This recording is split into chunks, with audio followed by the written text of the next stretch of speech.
5 de maio de 1945. Áustria. A guerra na Europa tem menos de 3 dias de vida. Adolf Hitler está morto. O exército alemão se rende em ondas massivas por todo o continente.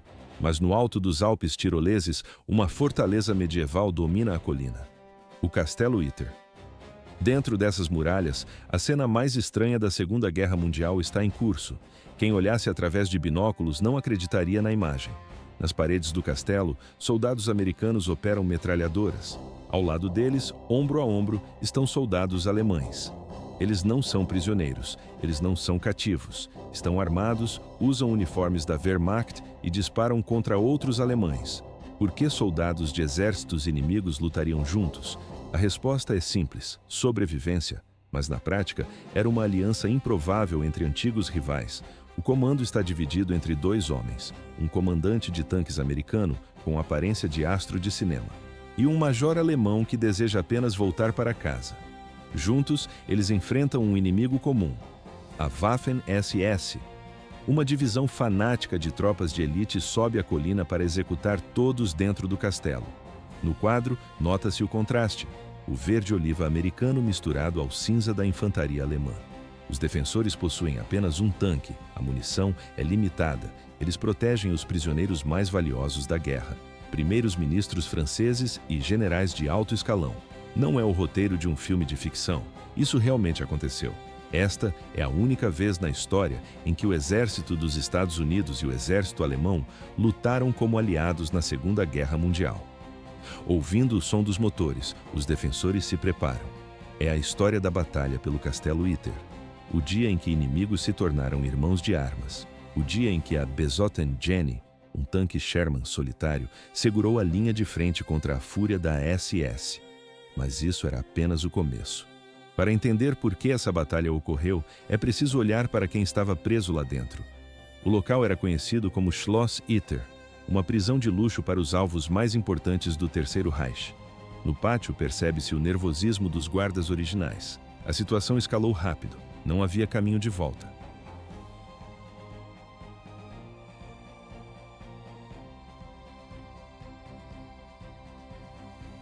Castelo Itter. O que era para ser uma prisão, funcionava como uma gaiola de luxo. Os nazistas usavam o local para manter prisioneiros de honra, figuras do alto escalão do governo francês. Por que manter esses homens vivos? A resposta era simples. Eles eram moedas de troca política. Mas a convivência era um deserto de diplomacia. Lá dentro estavam os nomes que outrora comandaram a França, o ex-primeiro-ministro Édouard Daladier, o também ex-primeiro-ministro Paul Renaud, o general Maxime Weygand, antigo chefe do exército francês. Até a estrela do tênis, Jean Borotra, estava no grupo. Na filmagem da época, nota-se, a postura é rígida, mas o desprezo é evidente. Eles odiavam os alemães, mas, na verdade, odiavam ainda mais uns aos outros. Passavam os dias discutindo política enquanto a SS vigiava os portões de ferro. 4 de maio de 1945. O cenário mudou. As tropas americanas estavam perto. O comandante da SS no castelo, Sebastian Wimmer, percebeu que a guerra estava perdida. Ele enfrentava um dilema mortal. Se ficasse, os americanos o prenderiam.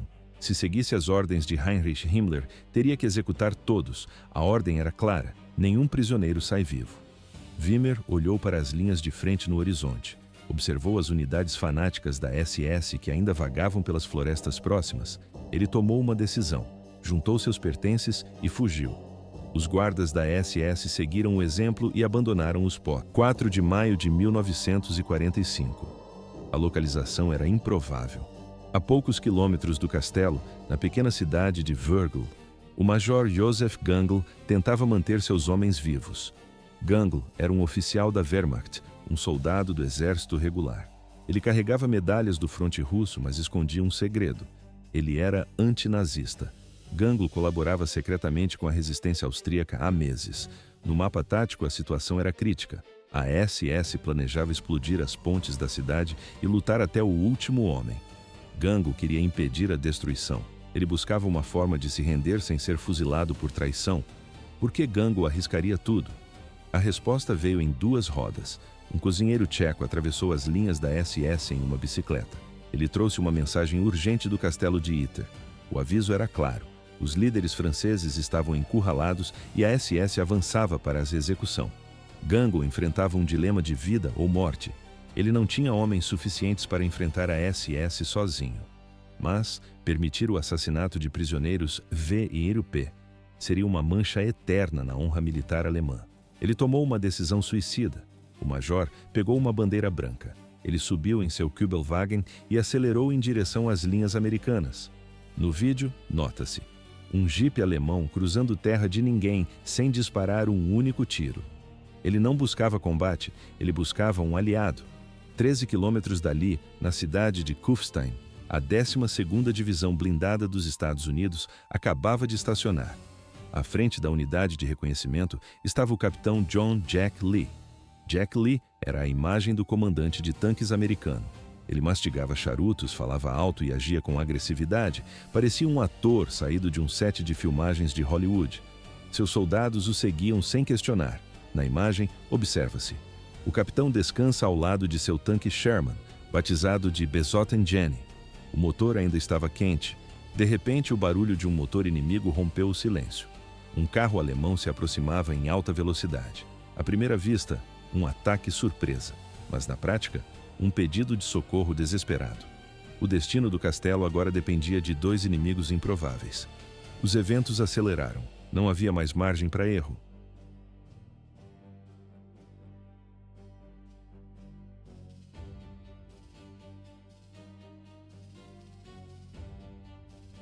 Aproximação lenta sob a bandeira branca.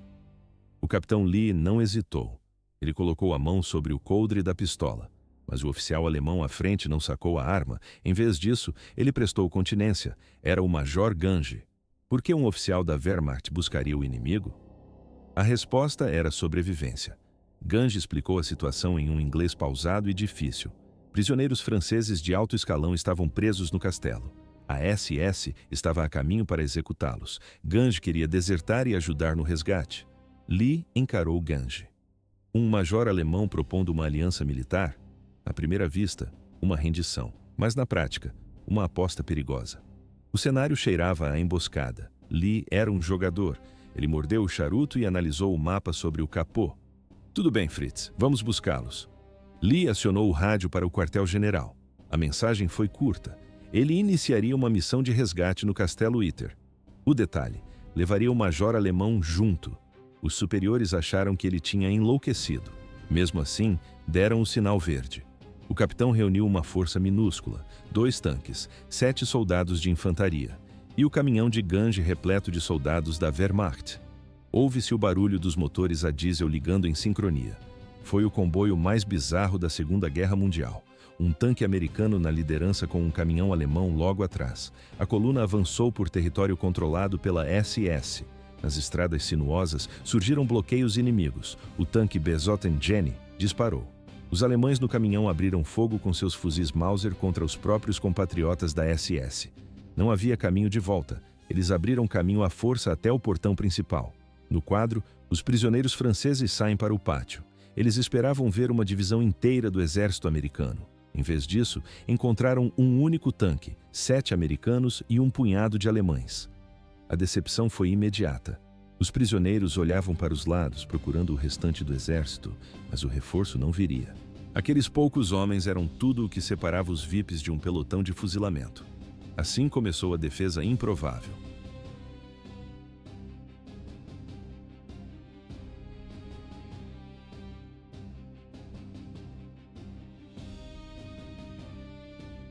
Uma equipe reduzida contra centenas de soldados da SS. Os franceses estavam confusos. Onde está o resto do exército? Eles perguntaram. O capitão Lee desceu de seu tanque. Ele apenas sorriu. Eu sou o exército. Por que os franceses hesitaram? Eles esperavam uma divisão blindada completa. Receberam um único tanque e um punhado de homens. Lee assumiu o comando imediatamente. Ele era apenas um capitão, mas deu ordens aos ex-primeiros ministros franceses como se fossem recrutas. Entrem agora, ele ordenou. Fiquem longe das janelas. O capitão posicionou seu tanque, o Besotten Jenny, exatamente em frente ao portão principal. Ele deu a ordem ao atirador. Mire na estrada. Depois distribuiu os soldados alemães de Gungle ao longo das muralhas. Os poucos soldados da infantaria americana ocuparam as torres de vigia. À primeira vista, uma defesa sólida, mas na prática, um plano suicida. Lee olhou para o Major Gungle. Você vigia a muralha sul, eu cuido do portão.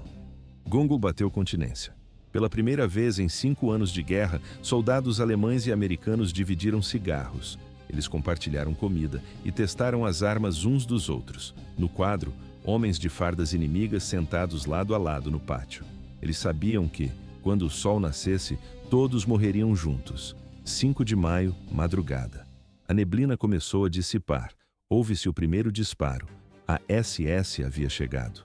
Eram 150 homens da 17ª Divisão de Granadeiros Panzer, da SS. Eles trouxeram canhões antitanque, trouxeram morteiros e metralhadoras pesadas. O grupo estava furioso. Os oficiais da SS viram o tanque americano bloqueando o portão. Depois, viram seus próprios compatriotas, os homens de Gungle, apontando fuzis contra eles do alto das muralhas. Para a SS, Gungle não era mais um soldado. Ele era um traidor. Na filmagem técnica da área, nota-se: o terreno era aberto e sem cobertura. Não havia caminho de volta. O ataque começou com força total.